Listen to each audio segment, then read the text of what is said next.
Well, my name is Sharon Capra. Well, my journey started one beautiful April day. It was an average, ordinary day, nothing unusual about it, and there was a knock on the door. It was the Air Force Death Notification Team, and they said those words that I'll never forget. Mr. and Mrs. Capra, we regret to inform you that Tech Sergeant Anthony Capra was killed in action on Golden Hills, Iraq.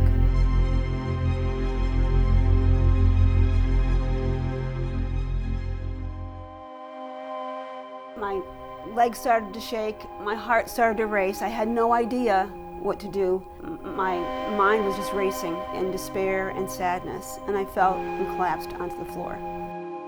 And in that moment, I thought of myself being on a rowboat in the middle of an ocean with a storm raging, tornado winds and waves, big high swells, and no oars, no way of moving, just floating along with whatever was going on, and knowing that I had no idea how to handle this.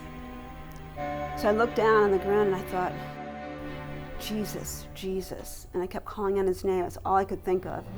Jesus, Jesus, Jesus, Jesus, Jesus. I'm going to call upon Jesus. That's what I'm going to do. That's the only thing I know.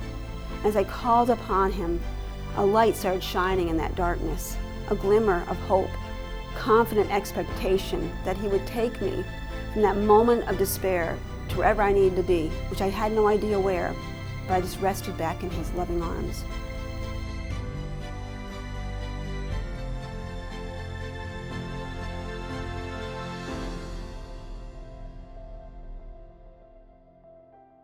After the death of my oldest son, the Lord led me to write this book, Tell Those Who Mourn. This book is not a perfect formula for grieving. It's not a 5 or 10 step, easy steps to find from one spot to another. It's at its heart my testimony that the reality that God is who he says he is, and he understands and he keeps with us and stays with us when we're in the deepest part of our lives, the deepest grief that we can go through, that he is faithful and he offers us great hope. I kept a real-time journal that the Lord told me to do so that someone could see how I actually walked through it. I wasn't one day here and then all of a sudden I got to this other point.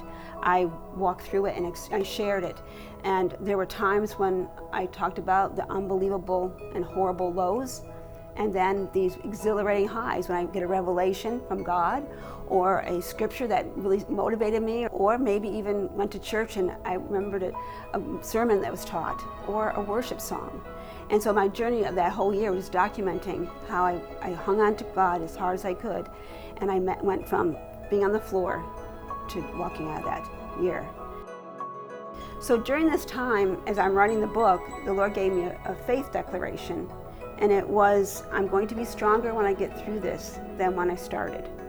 When he gave it to me, I thought, I don't know how I'm going to be stronger because I'm on the ground here, I'm collapsed. And yet, looking back, I see truly he did make me stronger. I was in a rowboat in the very beginning in this big storm, and then after the weeks and the months and the years, he calmed the storm. He got me to stand up again. He called me out of that boat, and instead of being overwhelmed by grief and sorrow, I was walking over grief and sorrow. And when I cried, he wiped my tears away.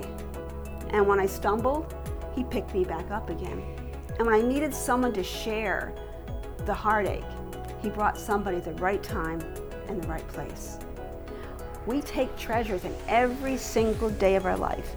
We take treasures if we're willing to look for them and we're willing to hold them into our heart, to encourage us, to keep us going, to keep us on the path. They're treasures, and it doesn't matter how the day is. Good day, bad day, ugly day, horrible day. There's treasures in every day of our lives. God is truly everything for every believer. He's also everywhere that we go. He never leaves us nor forsakes us.